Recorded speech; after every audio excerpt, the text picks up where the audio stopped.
All right. Well, ladies and gentlemen, welcome to episode 79.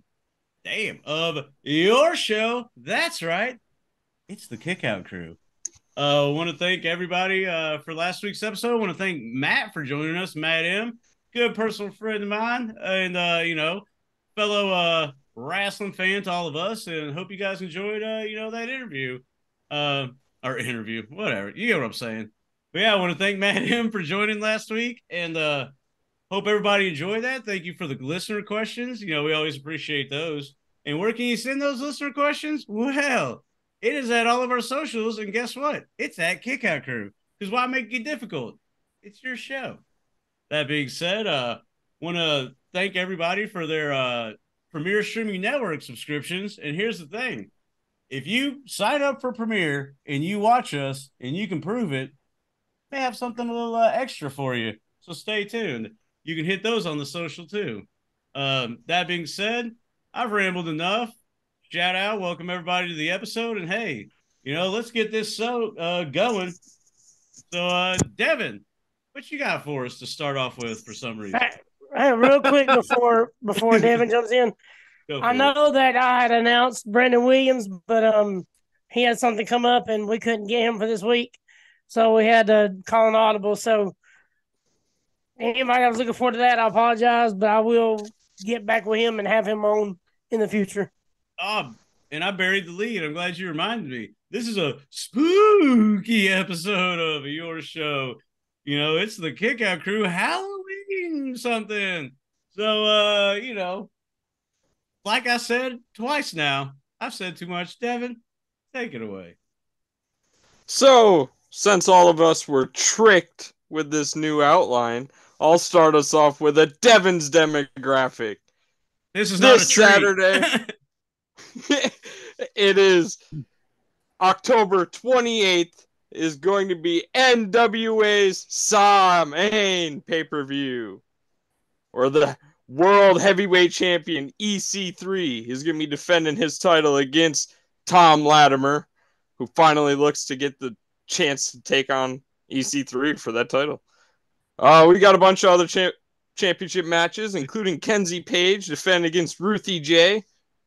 We have Blunt Force Trauma, the tag team champions, accompanied by their manager, Aaron Stevens. They're going to be facing the winners of the Crockett Cup, Trevor Murdoch and Mike Knox, the team of Knox. We also have Violent J from ICP. He's tagging with the Brothers of Funstruction to take on Vampiro and the longtime tag champions of Rebellion. They're not champions anymore, but they were for a long time. The Southern Six are taking on a team that we all remember from Attitude Era, and then they made a late comeback a little while ago. The Headbangers, Mosh and Thrasher. That's going to be Kerry Morton. ALW tag team champions right now. That's cool. I did not know that, so thanks for that, James. Hey, title match, you know what I'm saying? All of our favorites, Thrillbilly Silas Mason is going to be defending his National Heavyweight Championship against Chris Adonis, formerly known as Chris Masters. Colby Carino is defending his Junior Heavyweight Championship against Joe Alonzo Jr. They have a really heated rivalry right now. It's been online on X.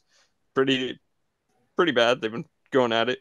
And then there's an Ultimate Hardcore Tag Team War hosted by James Mitchell, the Devil.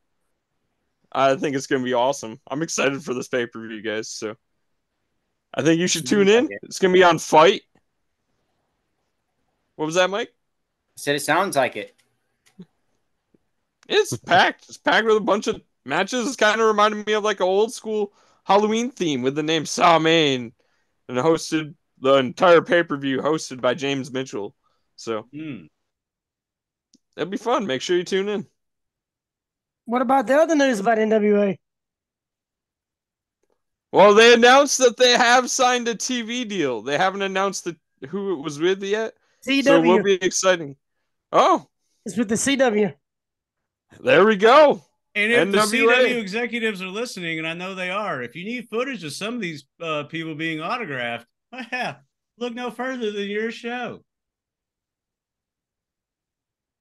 There we go. Yeah. Yeah, that's an early Devyn's demographic. Back to you, James. Nice. Well, I liked it, Devyn. That was good stuff. How about it? You sound super pumped, and I can't wait to see how it goes down. And shout out to our boy Thrillbilly. We need to have him on again. Thrillbilly, if you're listening, which I know you are, get your boy Jared Fritz. Let's round up the homies one more time. That being said, I guess it's time for Brad. So hey, good evening, Brad. Glad we could do this. Which is funny, which is actually a funny joke. So I'll take y'all behind the scenes. Brad's the only one that was a little bit early, showed up on time-ish. So thank you, Brad. Even though you made us late, you took the respect to be here. So I like that. And that's the only compliment I'm going to give you this episode. So, hey, go ahead. No, I'm kidding. But, Brad, take it away. So I very rarely talk about work here because I don't think that's a good look for me. I am a man. Your staff listens to it. Yeah, that's the thing. So but I am going to talk about it today, and it's not really about any ins and outs of the business. It's just something that's going on in my work. This is going to be the third annual trunk or treat that we have there. Now, the trunk or treat, I don't know for any of you that know, you pull your cars around, you decorate the trunk, you give out candy. It's good. It's safe for the kids and everything like that. So her name is Alyssa. She is the new car manager. Yes, I am naming her Alyssa. That is her name. And she says to me, Brad, what is your trunk going to look like this year? And I said, what do you mean? She goes, well, what's your idea? What do you have? What are you doing for the trunk or treat? I'm like, I'm not doing anything. Why do I have to do something? She goes, no, we all have to participate. You have to participate. I'm like, I'm not interested in participating. I don't want to do it. I mean, I'll go, but I don't want to put any effort into this. And she just said, oh, fine. And then all of a sudden, I'm getting a text from Deb, my wife. Alyssa texted Deb and asked her, what are we going to do for the trunk or treat? Guess what? Deb's all in on it. Okay. So now not only am I going to be at this thing with the trunk, we're doing a couples costume, which I don't do. Okay, if I'm going to do a couples costume, it's not even that exciting though. It's not that you do it this year. I mean, I said she's throwing ideas at me. What do you want to do? What do you want to do? I'm like, how about Macho Man and Elizabeth? What about a top guy? Aren't you a top guy? Top guy, top gal. We could do that, huh? No. We're going to be these like skeletons. Okay, so we're gonna be his and her skeletons, and it's like this humongously warm, hot looking costume that's black and it's not like the cool Karate Kid ones, if you know what I'm saying. They don't look like that. It looks like I'm getting into a big duffel bag. You should have done Shawn Michaels and Scary Sherry. What are you saying, James? Does it have a penis on your skeleton? I knew something. You were saying something bad. Yeah. You seen the ones with the bone? No. So, all right, fine. I'm the skeleton, and I haven't tried it on yet, even though she keeps harassing me to try it on. So, all right, I forget about this thing again, and then she says, "Oh, by the way, we have a game that we're gonna be playing with the kids that I have for the trunk." I'm like, "What? Now I gotta play with these kids?" She goes, "Yeah, we have a game and all this." And she's buying full candy bars. I'm like, "What did you take out a loan? So there's no dinner this week? Like we're giving out full bars?" I'm losing my freaking mind. Oh, and by the way, so this as this drops, it's tomorrow, and you know what tomorrow is? My day off. So I'm not only participating full on in this thing. It is my day off, and I got to go. I got to drive there on my day off and do this. But hey, it's for the kids, right? And something good for the company. Awesome. Yeah, my day off. But anyway, we're working late today, coming in on the day off for the adult trunk or treat. So this is the third annual. The higher ups really love it. They do, because it's a great community thing. It is. So shout out to Alyssa and my wife for making me do this. Now, my second thing is I just want to give a little bit of advice out there, and this is a real short rant and Stanton. If you have pets in the house, the 5-second rule does not apply. What I mean by the 5-second rule is if you drop food on the floor and you have pets in the house, do not eat that food. I don't care if it's 5 seconds, 1 second, 10 seconds. I ate it. I had about freaking half my throat was filled with fur. Not good. Not good at all. 5-second rule does not apply with pets in the house. I'd rather drop it on the road. Okay. Third thing is just everybody knows about my trolling, the trolling that goes on I talk about on Facebook and stuff like that. I just want to let everybody know I got a direct message, DM from Tony Storm. Guess what it said? Hi. Guess have a what? nice It ain't her. personality. It is not her. You have a nice personality. I like you. Hi. She Yep. could be wanting to come on the podcast. Yeah, I'm sure it's her. Freaking Marilyn Monroe. Marilyn Monroe on the freaking AEW is just saying hi to me for no reason. What if we got a catfish AI fake Tony Storm to be a guest on the show one time? Hey, I'm down. That'd be so sick. Brad, one thing you did say in there is you're doing the trunk or treat for kids. One of the things that since me and Erica have owned a home, like one of my favorite things is passing out all the candy because we got a bunch of nieces and nephews and all my little siblings. They can all come over. And so for all them, I tricked them when they asked trick or treat. I gave them all a pickle. So this year we're gonna do like pickled sausages. I think they're already like in the packages. I'm gonna just trick them with those. I'd like to have some Hey, pickled you know. sausages. I bet you Right. would. A pound of it, huh, James? A pound of it with some hog balls. Well, How much? yeah. Hi. Right? And as James would say, that's what we call a callback. Boom. See? Professional podcast. Love it. That's it. That's great. Oh, yeah. It appears that it's time for Mike's topic. So, Mike, What the fuck is this? Topic season? Topic season. Who in the hell wrote this It down? is topic season. it's Let's go and get changing this the shit out of the way. weather. Well, no, it's a spooky kick-out with topic season. Mike. Boy, I'm glad I'm ready. The scary Cruiserweight Classic. Yeah. So for mine, I got two quick things in mind. One is a question, one is a little story. So I'm going to go with the question first. This week on Dynamite, we heard Sting's going to have his retirement match. I want to know, James, you put your hand up. I was trying to tell you to stop because I'm probably going to start crying. It's emotional time. It's emotional time. It is. I didn't want to interrupt you though. Keep going. He did not say who it's with. So I would like to ask you guys, who would you guys like to see him wrestle his retirement match with? Undertaker in AEW. Make it happen. That would be a dream come true, but yeah, in Neverland, you know. So it's got all right. So Bryant's saying what I was thinking, but I'm thinking two things. But Ric Flair wants yet another last. No, but not Ric obviously Flair. Not the answer. I mean, it has to You be can't Darby do Allin. that to Palmwater Dave, man. Come on. It has to be Darby Allin, right? How about Adam Copeland? How about Swerve? It's Jericho, man. You know it's going to be Jericho. I think it's going to be Darby Allin. What if it's Omega? Why would it? But who's the heel in the Darby Allin? There's no heel. There's no heel. Then why are they fighting? Like a passing the torch type Because it's deal.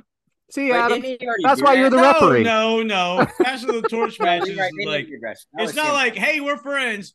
Right, let's just fucking fight for some reason, and then I'll ride off in the sunset. You act like you've never seen a babyface fight. But there's got to be stakes for Sting, like not stakes, but he's got to be the good guy. Well, Okay. Well, I think it's Darby Allin. So you can have your opinion. they could make a storyline You work. cannot Darby. have yours. No, go ahead. They could make a storyline work for Darby. Darby turned heel for a couple weeks. You know, doing the whole JD thing. I deserve to be it. I deserve. It can be like Shawn Michaels and Ric Flair. Exactly. Oh, a baby face and a heel. I will be. Yeah, there. babyface and sorry, heel. and I Sorry, love you. I love you. Yeah. Yeah. And But I that don't was the see passing it of the being- torch moment because they were feuding. Yeah. I don't see it being What Ric about- Flair. If what he about has Double his J? match. The man who put out Ric Flair. Double J Jeff just out here Jarrett. doing it, dude. Hey, I There would you go. Put out Sting too, right? Double J and Lethal versus fucking Darby and Sting. He Yeah, didn't he- say I it mean, wasn't he going to be a tag. He never said it wasn't me a tag. That's a I'm good for point. that, actually. Has he had a singles match? Not in Since a he's been there? long time. Maybe one. I don't think so though. I don't think so either. That I remember. No, because everything has been a tag. That's the thing. So that wouldn't that I mean that's what Ric Flair did, and they are close to the same age, right? About 8 years apart, maybe. I don't know. I think What it do would you? have to be a decent match, though. I don't know. I mean, I'm not saying Ric Flair put on a bad match, but Nah, it ain't happening. Dude, if Jeff Jarrett walks out and is like, He's up there right now. I retired your boy, now I'm gonna Well, retire you. I mean, Jay Lethal's doing everybody's last match, so why wouldn't it be? Right. I think Sting's doing it right. I mean, he can still have a good match right now. He can still do what he has to do and have a good match. Yeah. So right now is a good time for him to hang it up. Don't you? Yeah, I agree. Moving on. I mean, So- I already thought he hung it up. You know? Yeah. Well, I don't know. Did everybody answer though? Several times. Maybe it'll be Seth Rollins. He comes in on a one-time deal. Take him out. Baron Corbin, just like he And did buckle Kurt Angle. bombs him. Oh, that'd be heat, Yeah. bro. That'd be so much heat. Well, it's be Kurt Angle. Right. So my little story is a thing about how redneck is redneck. Okay. Oh So boy. listen to this. My nephew calls me up today. He's like, "Hey, I got a new truck." I'm like, "Cool." He's like, "I'm gonna bring it by and show it to you." I'm like, "All right, cool. What's wrong with it?" "Nothing. It works good. It's good." He pulls up here, making a loud damn noise, coming from the power steering pump. So he pulls on. I'm like, "I thought you said nothing wrong with it." He's like, "Oh, it's not. I'm gonna fix it." I'm like, "So okay, cool. So fix it." He's like, "I need your tools." I'm like, "Fuck off." No. Right? Every time you use my tools, you leave them out in the damn driveway. No, ain't gonna happen. "Oh, I promise I won't do this time. I promise, I promise, I promise." I said, No, I promise. I only need like one or two things. That's it. I'm like, "Look, dude, you do it again, I'm gonna kick you in the balls. Flat out." Right? So he's like, "No, I promise, I won't do it." I'm like, "All right." So this fool, he goes to my shop and he brings out the Sawzall. I'm like, "Okay, it's your power steering pump that's messed up. Why do you?" He's like, "Watch, I got this." He cuts off his exhaust. I'm like, "Okay." He's like, "I cut off the exhaust because it's louder. If I don't hear the water pump or the power steering pump, I ain't got no problem." It And doesn't that's have what a he- catalytic converter either, does it? That's that Southern logic. Exactly. Cut it off. Cut off the catalytic converter, cut off the exhaust. If I can't hear it, I ain't got a problem. All right. Whatever, dude. It's not. Believe me, that's not specific to you. I can see that happening here too. That could be a Levittown thing too, man. I'll tell you right now. So now he's only, driving around with a power steering pump that sounds like a damn turbo, but he ain't got no exhaust either. Win-win. Give him 3 weeks and this truck will be blowed up. Yeah, Right? Yeah, for sure. For sure. Yeah. That's So funny. that's about it. That's all I got right now. That's funny. Hell yeah. Well, it's good to hear, Mike. Great stuff. Great stuff from all of our guys that talked right there. You know what else is great stuff? Today's agenda. And I really don't know what it is because there's contrasting styles. So who am I going to pass it on to? Well, today's agenda is we went with Brian Haremza picks. Our producer, Brian Haremza picks. He's The doing, B-Man. yeah. And that is today's agenda. Well, I was thinking, like, you know what? I'm not even going to spoil it. So today's agenda, Bryant, shout out, great picks. So I guess we're all inquiring what match one is, huh? Well, let's get to it. Match one is the Nasty Boys versus the Steiners for the NWA U.S. Tag Team titles. That was the thing back in the day, U.S. Tag Teams. It took place at Halloween Havoc 1990. Whoa, what date? I misspoke. It was October 27th, 1990, from the UIC Pavilion in Chicago, Illinois. It had an attendance of 8,000. It had a buy rate of 160,000. It had a match length of 15 minutes, which felt like 150 minutes, but 15 minutes and 24 seconds. And Meltzer gave this 3 3/4. Can't wait to talk about this match because you want to talk about nail biting from end to end. But hey, before we get into it, why this match, Bryant? Bryant, where's he at? I don't see him. Well, I chose this match because we have a fantastic group chat that told me I had to pick a Halloween Havoc match. Yeah, because it's Halloween. Spooky. Spooky. Oh, yeah. So I decided that picking a tag team match would be a fun match, as this has always been one of kind of like a hidden favorite of mine from the Halloween Havoc series. The Nasty Boys were always one of my favorite tag teams, and the Steiners are just freaking amazing in the ring when they are together. And back in the 90s, they were one of the most dominant tag teams around. Very true. To me, the story of this match is two things. One, the crowd. The crowd was so into it when they got into it. And the second thing is how many times a rest hold or a bear hug could be applied to bore all of you to death. Since it is spooky season, I thought that would be fun as well. Yeah, don't go to sleep watching this match. That could have happened. So, but that is why I picked this one. So, over to you guys. All right, so we just so everybody knows who the Nasty Boys are, it's Jerry Saggs and Brian Knobbs, and the Steiner brothers are Scott and Rick Steiner. So I just wanted to throw that out there, and that's what this match is, of course, the Nasty Boys versus the Steiner brothers. So the number 3 ranked tag team, the Nasty Boys, according to one of the announcers, we won't say who it is yet. Mike, how do you like rankings? I hate them. Oh, okay. Everybody has their own different opinion, so this is going by one person's opinion.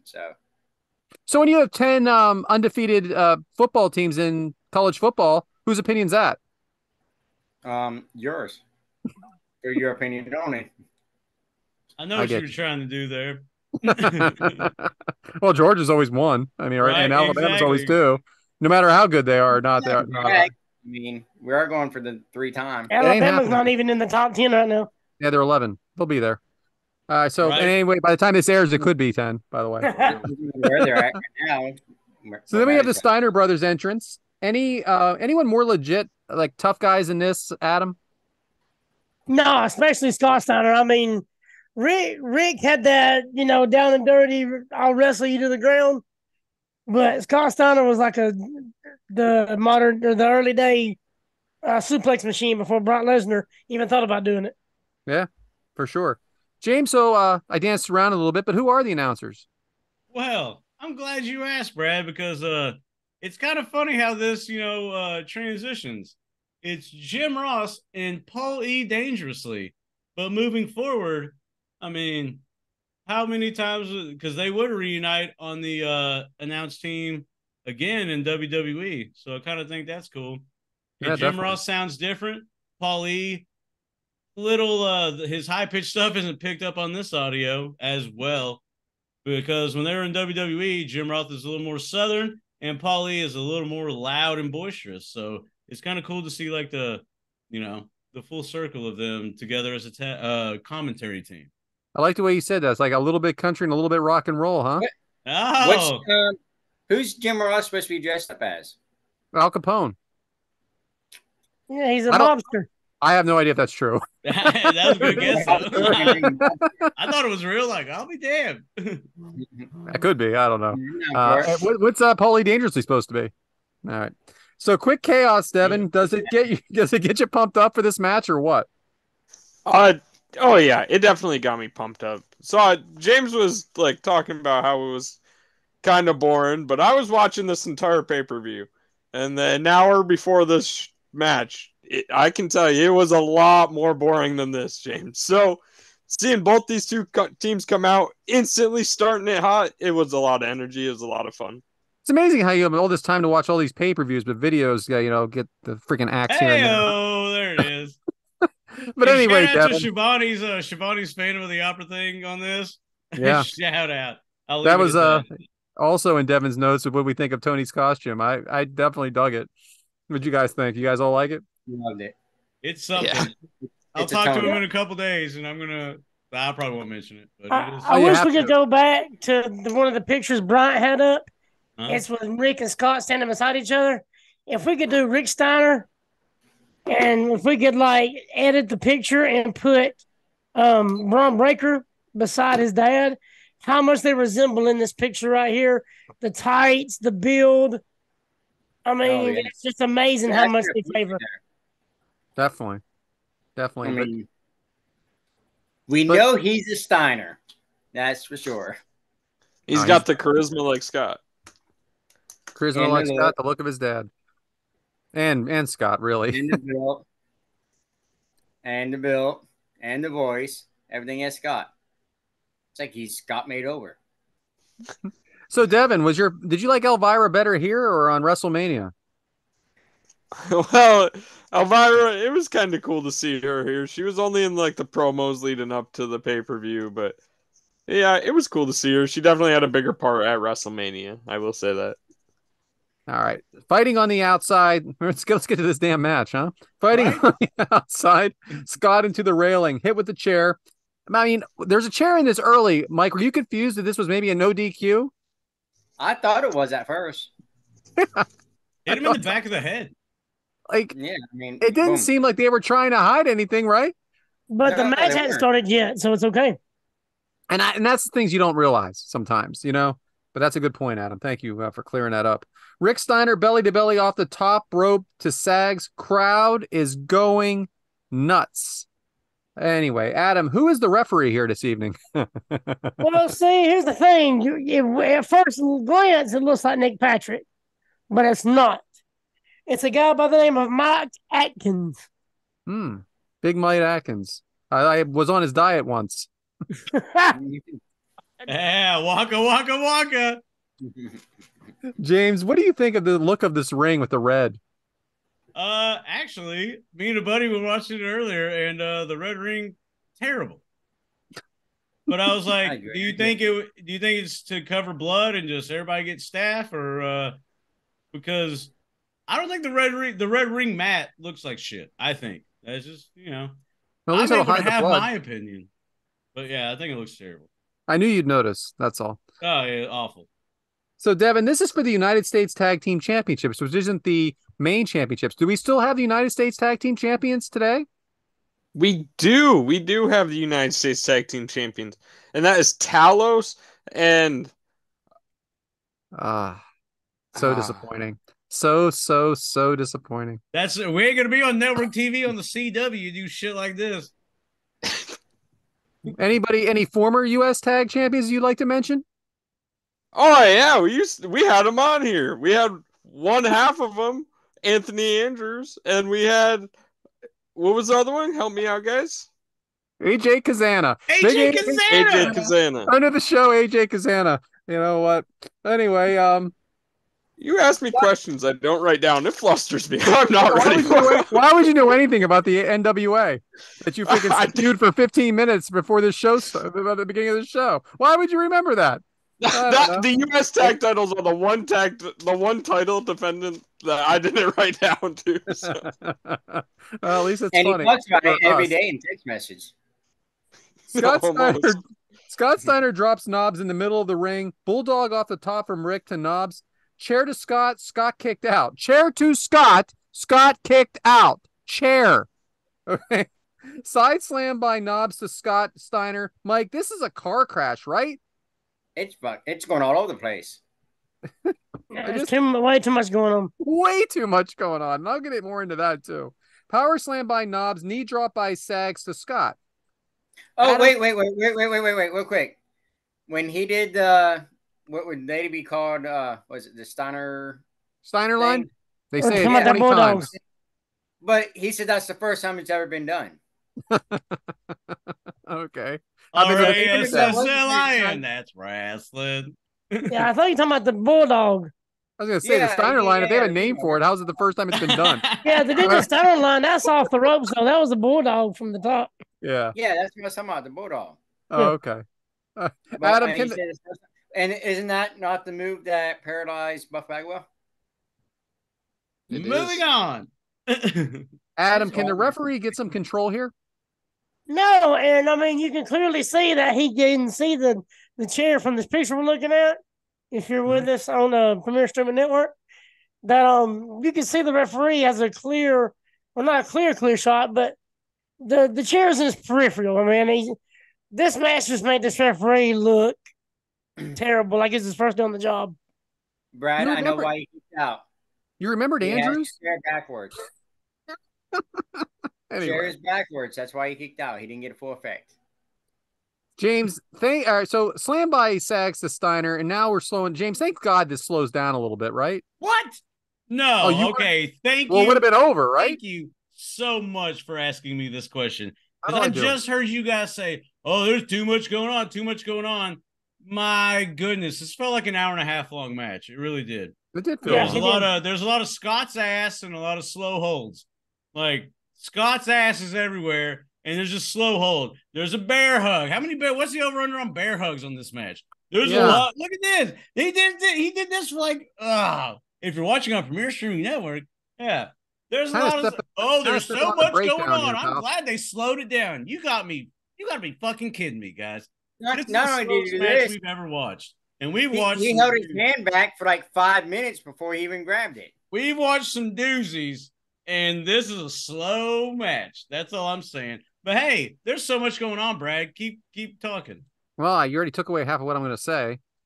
That's okay. Rick breaks up the pin. Devyn, did Scott Steiner lose a bet here? Why is he in this match forever?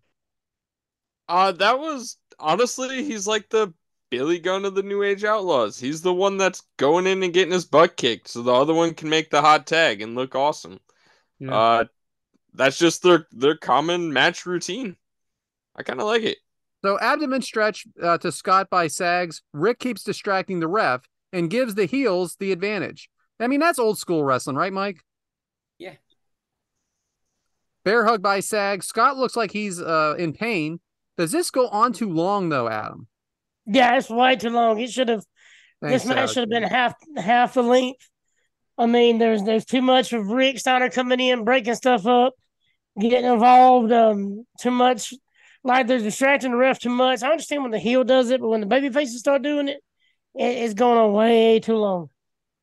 Belly to belly by Scott on Sags. All four men in the ring. Steiner lined in knobs. Steiner fires out of the ring.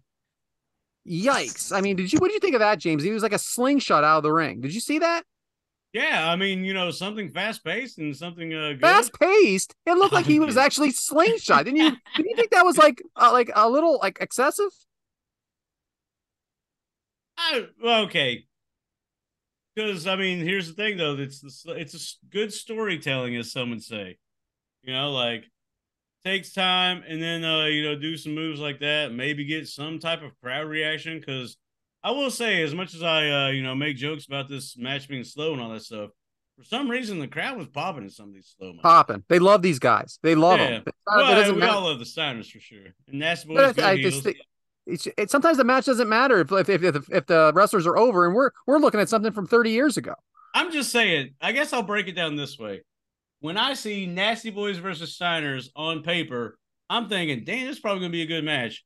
And then I got this, and I was like, good Lord, this is molasses. But yeah, go ahead, man, go ahead. Well, let me ask you a question. We're not going to say what the other match is yet, but which match did you watch first? And did you watch them at the same time, like one after another? I want to say, I think I watched this one first, actually. Oh, okay. I watched the other one first, and that's why I thought this one lagged a little bit for me. All right, but anyway, Spike pile driver to Scott. For some reason, the ref just stopped counting here. I couldn't figure that one out. Here's the thing about the here we go. Here's the opinion. Yeah. No, I mean, how many times if we go back and watch all these matches, doesn't matter what match you pick, tag match wise, how many times do you see the referee go out of the ring to go tell the other competitor to go back to his corner? Yeah, they could have done something different. If they wanted to distract the referee, they could have done something different. But it's just out of the blue, the referee just decided to go out. Just leaves. Just stops counting. And just stops. Like, oh, I need to go over here so I can be distracted. God almighty. Blatantly obvious. Is that when you knew it wasn't Nick Patrick? Exactly. Nick Patrick won't do this shit. So chair to Sags from Rick Steiner, and Rick gets back in position on the other side of the ring so he can get the tag. And he's holding that chair on. So much going on. Moves aren't being called, so I'm not calling them either. Okay. Knobs, bear hug to Scott again. Boot to Knobs, but quick tag to Sags. Boston Crab to Scott. Sags busted open now. Devyn, do you like the so this is we've been touching on this through this whole match. You guys nailed it. Devyn, do you like the fast action and then the slow submissions? I do. Like I kind of understand the pace of the match. And if you're watching on Premier Streaming Network with us right now, there's an awesome picture of Sags with the Boston Crab on Steiner. And but I really do like the pace of it. James, you guys really haven't been fans of it, but it gets really quick in moments and then it slows right down when you think the match could end. There was like 2 or 3 times where I really thought this match was about to be over. And then something else happened and it kept going. Scott flips over Sags. Again, Scott can't get to the corner. Scott Steiner, that is. Camel clutch to Scott Steiner from Knobs. James, JR throwing out the stats now on the guys, like the college stats and everything like that. Did you like that? It depends how you present the character. Like, if he was going to be like, oh, here's the Undertaker, he's a dead guy. He was 13-5 at whatever state. Like, that's different.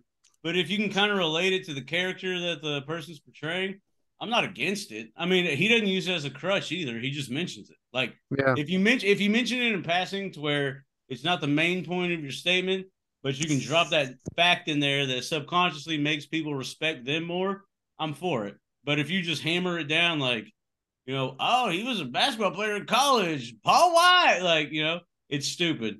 But if you can just make the statement in passing, I don't see the negative about it. Mm-hmm. Just don't concentrate on it, but drop the fact to make people respect it. I guess what I'm getting at. Frequent tags by the Nasty Boys, and they're really being dominant here, Mike. Does it frustrate you, or do you think it's good storytelling? A little bit of both. I mean, it is good storytelling for them going back and forth. Adam, the cameraman is on the top of the apron here, and you can see him. Is that dangerous? It could be, especially if him being on the edge, because back in this time, they usually have like a little extra box on one of the corners for a cameraman to stand on. So being on that apron, all he's got to do is just trip along the blue apron part where the ring skirt is, and he's down. So if anybody is watching on the Premier Streaming Network, which we hope you are, you will notice that for some reason James is doing costume changes. Excuse me? It's Halloween. I was under the impression it was Halloween. Sorry. Yes, I just wanted everybody to be aware of it, that he was wearing a Top Guy Roddy Piper type shirt, and now he's wearing an Austin 316. I don't know what you're talking about, snitch-ass Brad, but, keep the episode going. Steiner line by Scott, both Nasty Boys in the ring. Finally, the hot tag to Rick. Now he's dominating. Belly to belly by Rick. Ref has absolutely no control again. Double Steiner line off the top to both Nasty Boys, but very little selling right back up. Devyn, why is there no DQs in this match? I really don't have an answer. I think it's just the ref was letting him brawl. And like you said, he really had no control of it. Yeah. Steiner line to Knobs, then a Frankensteiner by Scott to Knobs into the 1, 2, 3. But however, Knobs pops right up like he was pissed about it. Nasty Boys still fighting though afterwards. Ref thrown down at him. Huh. How about that? Nasty Boys running rough shot, and then for some reason just leave. Thank goodness that's over. Back to you, James. They leave to set up the next spot in the show. What they do is Sags goes and gets a concession thing person dressed up and gets popcorn and walks by Scott Steiner just randomly like he's just some person working there. Then all of a sudden he takes the popcorn tray and hits Scott Steiner with the popcorn tray. Yeah, dude, he has sodas or whatever. Yeah, he has sodas and shit goes flying everywhere because Tony Schiavone mentions, hey, we're, sorry about your brother, shit like that, blah, blah, blah. And then Scott starts talking and you just see this dude walk behind him. And then, yeah. So both Steiners were taken out by the Nasty Boys again. God dang, they just can't end this rivalry, huh? Keep on That's going. it. That's Oh, it. that's so funny. All right. Well, match one. Oh, fuck me running.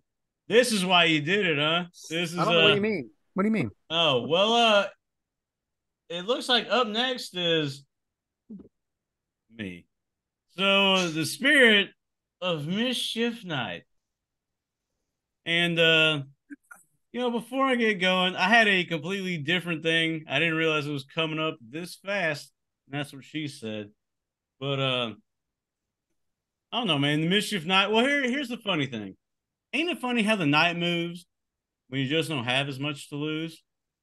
You know? Because some would say there's a storm coming in. I really don't have anything to relate to the night aspect of it. But I do want to say last week, talked about visiting my family and all this stuff. I downplayed the fact that I saw the Terry Funk mural. Should have sent it to Bryant so he could post it. But the Terry Funk mural in Amarillo, Texas, if you're ever in Amarillo, Texas, amazing. Looks like a real photo. Terry Funk forever. I was in and out of as we record, I was in and out of a episode of Dynamite, which got very interesting around the hour and 25 to 40-ish mark. I don't remember what exact time. Sting announced his retirement, got me kind of fucked up. I think I could go into a spiel about Sting, and I may save that for a different segment because, sometimes he's just like the perennial good guy. Brad has said, like, I cheer for the baby faces, and it's true because, you don't know what it's like to be pushed down, be pinned down, and then kick out at two. But yeah, I could go on and on and on about Sting, and I will on a future episode for sure. Maybe saving it for that Revolution weekend. But I do want to give Sting a shout out for I'll just make it quick for entertain. Yeah, thanks, Brian. Look at that. That's what we Terry call Funk mural, producing. that Terry Funk mural is awesome. It looks like a real photo. Like it really does. It looks like Who's somebody that just guy next to him? plastered a photo. Oh, Well, that's that's you. me, Brad, because I'm a hardcore legend myself. Not really, kind of a pussy, but I'm a hardcore legend. You know what? Because wrestling makes me a hardcore legend. Because sometimes the guy that shouldn't win it all shouldn't even be there, or maybe he has to face insurmountable measures. Whether it's the rookie at Great American Bash facing Ric Flair, or not Great American Bash, my bad. Whether it's the rookie at Clash of the Champions, facing Ric Flair, he wasn't a rookie, but you get what I'm saying. Or whether it's the guy that when the NWO is running rampant and just fucking winning everything. We need a hero, and he's just winning everything. Who rises from the fucking ashes and who wins it for us? I don't know. I can go on about Sting, and I will in a future episode. But hey, I will give Sting and everybody, their due because back then in that day when he started, he wasn't famous, and the only way to get known was to make shows, and that is the spirit of mischievous night, whatever. It's just life on the road, baby. And they did it for us more often than we appreciate, and I don't know. Sting thing kind of fucked me up. So I was gonna go into a Sting spiel, but I'll save it. But yeah, sometimes that's the spirit of mischief night. I don't know. And here's another thing. I should probably contribute more to this part of the show. But hey, shout out to Brad for writing most of my rambles. And that being said, it's time to really perform with a real professional. So I will send it over to Adam because as an in-ring performer, what you got for us this week? All right, so as I said last week, I'm going to start kind of concentrating on some of the matches that happened from the prior week. So as we were recording, it was the week of I'll do the SmackDown from Friday the 13th first, and then I'll usually do from SmackDown all the way up to AEW up until the Wednesday before we record. So starting out on SmackDown, one of the matches I really liked was Cody Rhodes and Jey Uso versus Austin Theory and Grayson Waller. A-Town down, baby. It was actually a damn good match. I'm liking this tag team with Austin Theory and Grayson Waller. A Town Down Under. Awesome name. Then and I went back to look through all the other results. There was only a couple of matches for the whole 2-hour SmackDown. There was. It was only like 2 or 3 matches total. That was like to have a Dynamite a few weeks back too. It does happen. And it was like the premiere episode too, so that was kind of weird. Yeah, you got like 3 matches to the whole show. Yeah, you think they had a bunch of good matches, but still awesome. Oh yeah, it is a damn good SmackDown. I loved it. Don't get me wrong. But AEW Collision was the 14th, and the match that stuck out was obviously Christian Cage, Bryan Danielson. Amazing match. I think Christian Cage is doing some of the best work of his whole career, in him being in his 40s. Bryan Danielson is supposed to be his last year, doing amazing work in his 40s. It blows my mind how some of them are doing some of their best work in the 40s, but then back in the 90s, late 90s, Macho Man's 41. We got to put him at the pasture. We got to put him on the current commentary table. And he's done. And nowadays it's always 40. Oh, hell, he's got 10 more years. But why Samoa Joe? Why Samoa Joe on the announce team? Why, I never understood that. I was wondering myself that. It just makes me think, because now in this time, where that's not happening, he was still doing it. It makes me wonder if he was how injured he was at times. But anyway, I apologize. You're good. Because last time, all the shows I watched other than one, I liked just like one match throughout. Monday Night Raw, obviously it was Gunther, Big Bronson Reed. Good match right there. It was I figured it was gonna be a good match, but it was better than I actually thought it was going to be. It's Bronson Reed's damn good to be a big guy. I'm glad they're finally pushing him. As a heel too. Doing him? As a heel too. Oh yeah, he was a babyface on NXT. Yeah, but then he went to Japan and did a lot of good work in Japan. Yeah. And then come back, and now he's doing some of his best work. But Gunther gets a good match with anybody. Ciampa, Chad Gable. It honestly feels like, and I heard it on Busted Open as well, that the Intercontinental Championship is like the championship right now.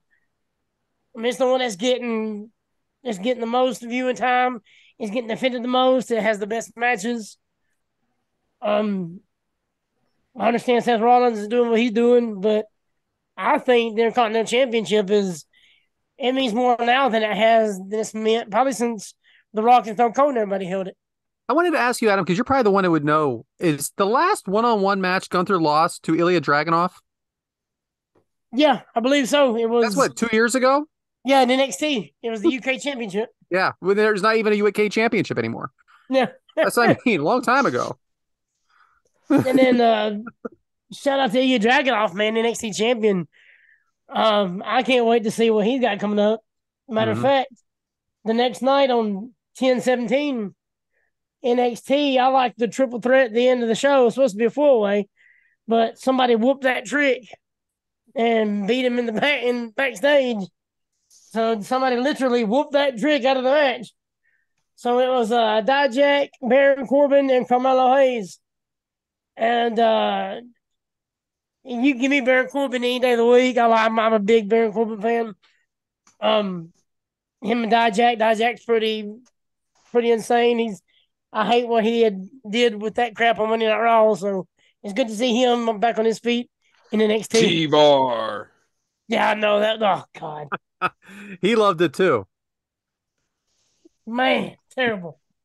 And then AEW from this past Wednesday, October 18th. I like the Penta Zero Miedo match with Jay White. That was good. But I also like the Kyle Fletcher Kenny Omega match. Kyle Fletcher is. I loved it. He's showing his true colors now as far as an in-ring performer since his partner's hurt. And he's showing out, man. He had a good showing on Collision, had a damn good showing for Dynamite. I'm liking this kid. Yeah, Other than the sky's the fact that blue. he's dating Sky Blue, I hate that fact. Yeah, you beat me to it. I was gonna say the sky's the limit for him. Yeah, there you go. But no, man, it was a damn good week of wrestling. I'm interested to see this Jay White and just anything Jay White. I'm a big Jay White fan, but I'm just interested to see how long they go with him. If you think he'll actually beat Maxwell, No, but I think it's gonna be awesome. it's gonna be a damn good match. Yeah, and the guy that's with Jay White, dadgummit, Mr. Robinson, Juice Robinson. my girlfriend's husband, the one that said hi to me. I love some Juice Robinson. The winner of the what's it called? Diamond Dozen Ring Battle Battle Royal. Royal. And as this airs, we'll know what happened there, right? So it's- Look in my eye. That would be so epic if he came back and won that the ring. He Oh, won't, God. but he is. No. How do y'all feel about Orange Cassidy winning back the international championship? I think that was good. Back Good where it call. belongs right now. Yeah. Is it just for him Yeah. to give it over to Mox again? Yeah, that's what I'm worried about. I'm worried Mark's going to come back and just take it right back, and I hope that Man, don't happen. I That's mean, what I you know, think. Happen. they I don't need see to it. build. They could build somebody with that. Yeah, kinda Moxley make- doesn't 'cause need a belt. He really don't. Orange can definitely wrestle, so they could like put someone, give them a little boost if they do it right. Oh yeah, Nick Wayne. Yeah, I outta like here. him as a heel better than a babyface. They just got to book it right. I mean, that little thing he had between him and his mom His mom's over with kind me. of unbelievable. It wasn't. I didn't feel like it was believable. What if Ricky Starks beat him? Hey, Just so that's he a can good have a one. belt. Yeah, He's a So tag they champ. say Former He's a champion. tag champ. He is a tag champ. He's right. Yeah, him and Big Bill tag champ, man. That's awesome. I That just was out of wish- nowhere, right? Yeah, I So wish they'd have done it in front of a crowd too. I was like, what? They beat who? FTR? Big Bill, Seven the star worst. FTR. The worst wrestling name in the business right now. Where'd they come up with that? Huh? John I like Smith? how the big is his blueprint for the eye. That's so weird, man. We can come up with better And you shirts than that, man. can't Come on. teach that. You can't teach that big boot for the letter I. But no, it was a good week of wrestling, man. I'm interested. I'm invested in SmackDown. Another good match was Shinsuke and shit. Who did he just wrestle? They had an Ricochet. Ricochet? Yeah, it's him and Ricochet. Thank you, Bryant. It was a Falls Count Anywhere match for him and Ricochet. That was better than it should have been. That was a good match, too. That was a real good match. That's on the honorable mention for the week. I'm kind of over him right now because him basically Seth ending him to me. But Shinsuke. he's still good. Don't get me wrong, but I kind of wonder what it was all for and why that went on so long. Yeah, why did they bring him up just to have him get beat twice? Was it twice or three times? KO and Sammy, shout out to them being supposedly split, SmackDown, Raw. I'm sure that's it forever. Yeah. And then you got I hope it's good for a moment, though. you got Seth Rollins that goes. He got back problems. He got a broken back. He comes out dancing the night after. He goes through tables and everything. So I hope Drew beats that ass for him. I think Sammy's turning heel. Yeah. Oh, shocking. Did someone else do something on Twitter? Shout Been a out heel to in my book for a while. But that's it, man. It's like it's good week of wrestling. So awesome. I'm Devyn. invested in AEW Adam. finally. Thanks, I like Adam. And you know what goes good with watching wrestling? Oh, it's some food. So, Mike, what you got for us cooking up this week? Well, I'm going to keep on going what I was going about football. So, what's good to have a football party? Deviled eggs. Everybody loves deviled eggs, right? Most people like deviled eggs. But what if I told you there was a way to make a deviled egg better? What? Are you ready for this? How? Deviled egg hamburger. What? Okay. Mine? So all you do, very easy. You make your deviled eggs. You get them ready. And then you go and take little tiny meatball hamburgers, smash them up, cook them up nice and good, put them right in between that deviled egg. I'm telling you what. Don't knock it till you try it. Hey, well, I won't. Sounds You won't delicious. try it or knock it. It does sound good. I'm starving. You should have some of the deviled egg burger things. Yeah, let's go. Let's take a break, huh? No. I mean, they're like the size of an egg, like a little hamburger, half the size of a crystal. You know, yep. Oh, they're good. All Make right. them. I bet you to be the first one to go when you have a party. Maybe after the chips. Yeah. No, I go before the chips. I'm telling you. This is my favorite Mike's Meat Minute because it literally had no recipe. None. But at least it had meat. At least it had meat on it. Yeah. New It deviled wasn't egg, dessert. add hamburger. Boom. It's no like measurements, ingredients, directions.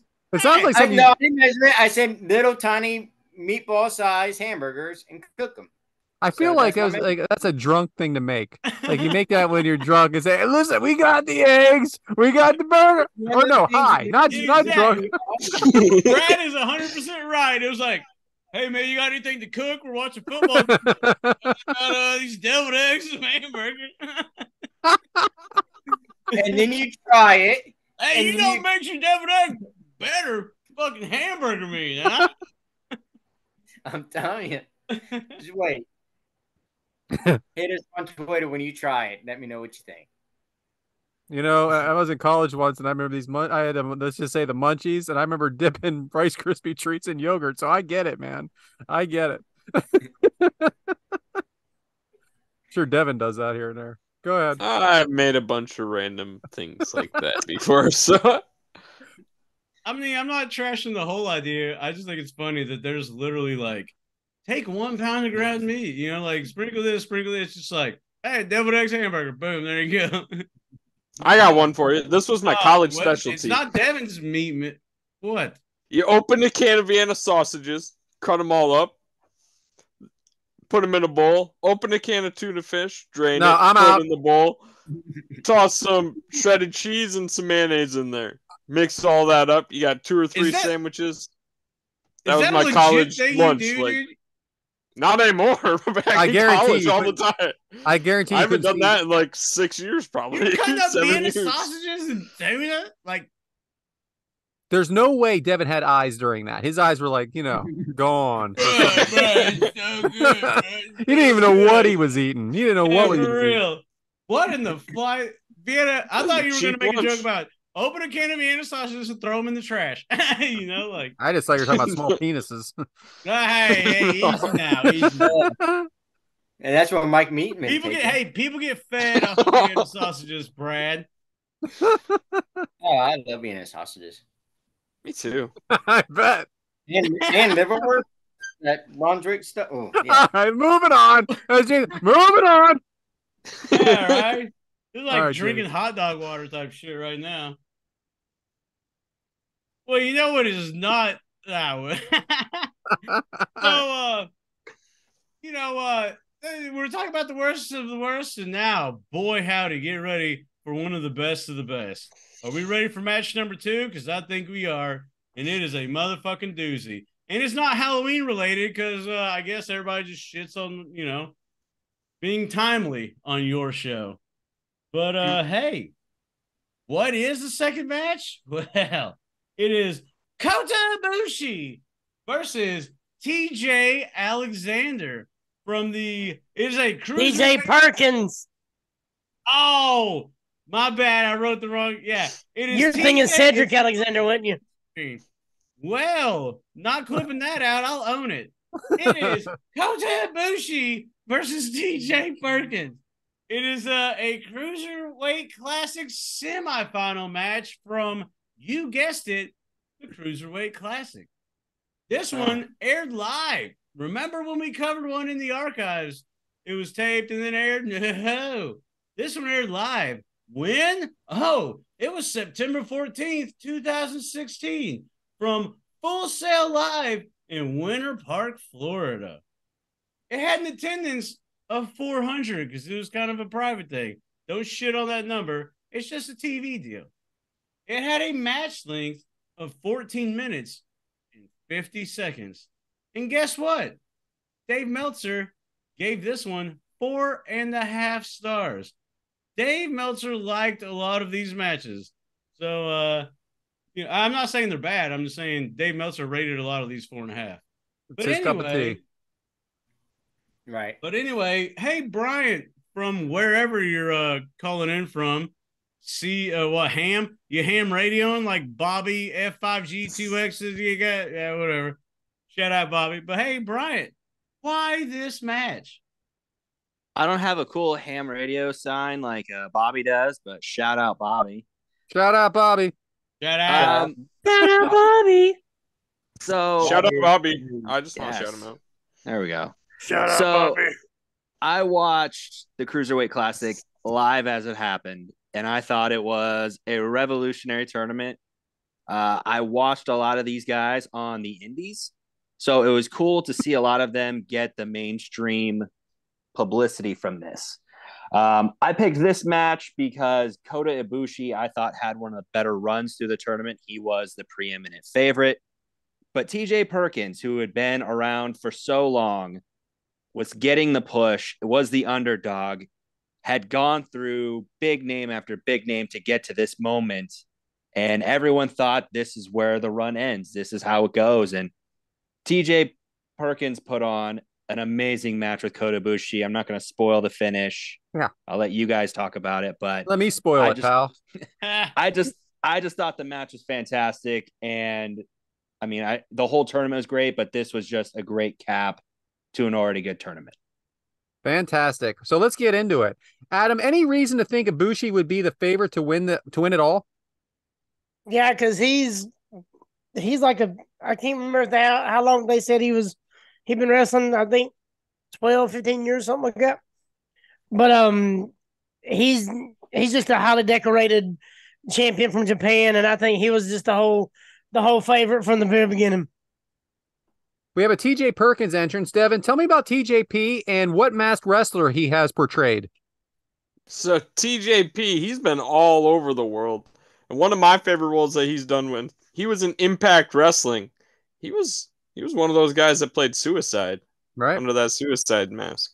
What an interesting character that Suicide character is. I don't really care for the name, of course, because of today, but many wrestlers have played Suicide. Suicide was a character, almost like a playable character in a video game, and did not have an identity that many wrestlers have played. I think Daniels, right, played him once. I believe Kaz played him once. Kazarian. I mean, it's amazing, really. I'm probably gonna get tortured. I don't know if Kazarian really played him, but Brian Christopher Daniels definitely did. Christopher Daniels. Yeah, I mean, it's been many. It's very interesting. So, James, who are the announcers, and what is that shirt? It's a Ronda Rousey shirt.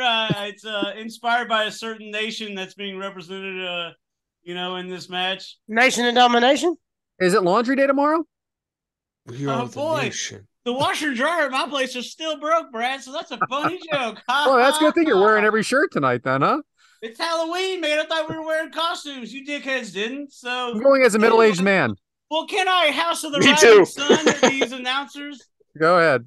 It is Daniel Bryan and Myra Ranallo. And this is a Ronda Rousey shirt, but it's kind of shaped like, one of our participants' countries.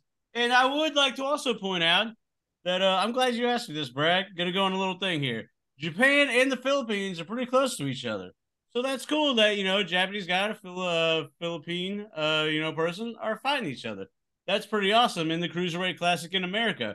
We can't skip over that. Number two, do y'all know TJ Perkins' real name, Filipino-American? I do not. You ready for this? Is it Alexander? Old TJ. Philippine, Theodore James. So shout out to that. I'm just kidding. But hey, I heard they call him Floyd for short. No, they call him Teddy, dickhole. So yeah. But hey, Brad, let's Rising Sun this match and back to you. All right, so Mike, what are your expectations before a match like this? High flying. High flying? High flying. Okay. I can see why you would think that for sure. They shake hands. Adam, who's the referee this evening? That is the controversial Drake Wirtz. Oh, he is controversial to say the least. Yeah, he did a video with his WWE logo in the video and then got fired the next day. We all learn. We learn lessons hard, don't we? TJ checks the kick of Ibushi. Traditional wrestling early. Devyn, they say Perkins is an 18-year vet. Does he look like an 18-year vet to you? No, honestly, I did not realize he was as elder as he really was here. Like, he looks like he could pass as a 24 or 25-year-old guy. He's in his mid-30s there, right?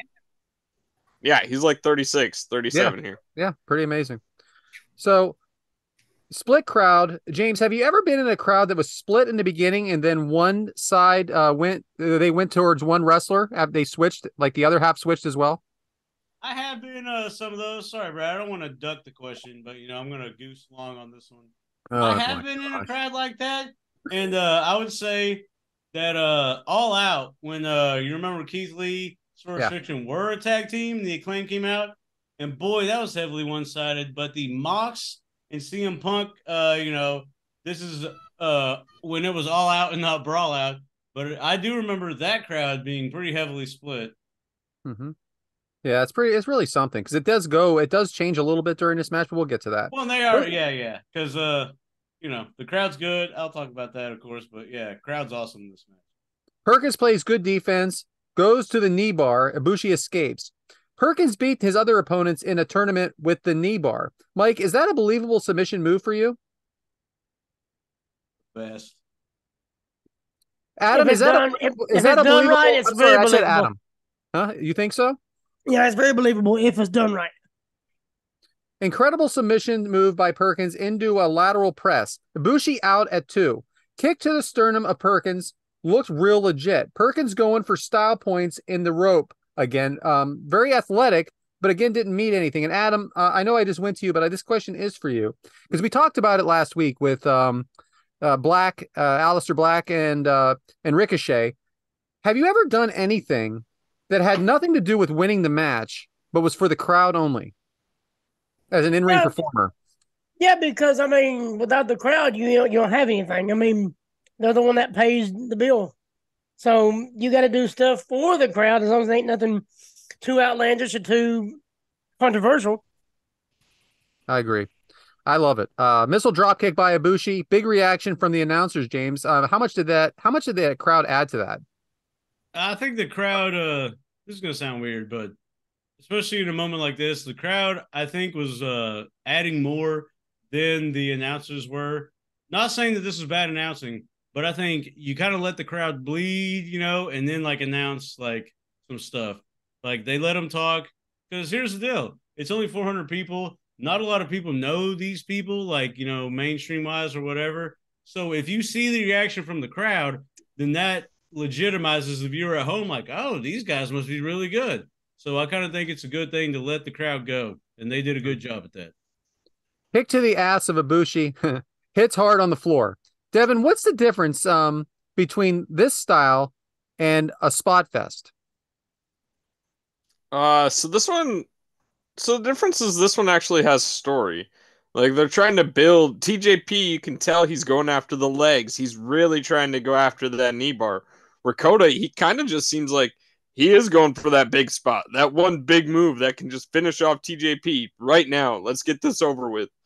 And I think that whole the intrigue of the story and the build up through it all is really what brings it different from a spot fest. Speaking of story, I like that answer. That's a real good answer. Yeah, for sure. But and speaking of story, Devyn, and I just wanted to add this because Ibushi takes the full count to get back into the ring. That's story. It is intrigue. It is story. You're absolutely right. Snapmare kick by Perkins, and then snapmare, then a kick by Perkins, headlock by Perkins, kick by Ibushi, drag screw leg whip. I'm proud of him. by Perkins, softening up the knee for the knee bar. They are ready. They are really telling the story, Mike. Don't you agree? And do you find interest in the storytelling in this match? I do. And it's, pretty much what Devyn said earlier when he asked like his question. I mean, there's with every move, they're telling a story about it. Yeah. I'm telling you, man, it doesn't really get much better than this. Submission by TJP, another dropkick by Ibushi, Hurricane Rana by Ibushi. Adam, have you seen a flaw yet? No, not yet. And I mean, and going back to that move, he's standing flat-footed and jumps and does a Hurricane Rana. I mean, just flat-footed, just jumps. And TJ Perkins, he doesn't kneel down. He's standing straight up. And Ibushi jumps flat-footed. There's a Ibushi chance now because of a golden triangle moonsault. Absolutely incredible. Why is everything golden? Ibushi missile dropkick off the top. James, the crowd is reacting to everything. Do you think they are watching the match or are they waiting for the next move? I think that's a double loaded question, Brad, because number one, I do think they're watching the match because, there's a lot of, some would say fundamental wrestling going on, like, my favorite NBA player. But I would say they are watching the match and reacting to the match, but they know that there's probably going to be some stuff happening in the future. So, like, they're watching currently, yes, but with anticipation, knowing, hey, something's probably about to pop off. So I that's a good double question.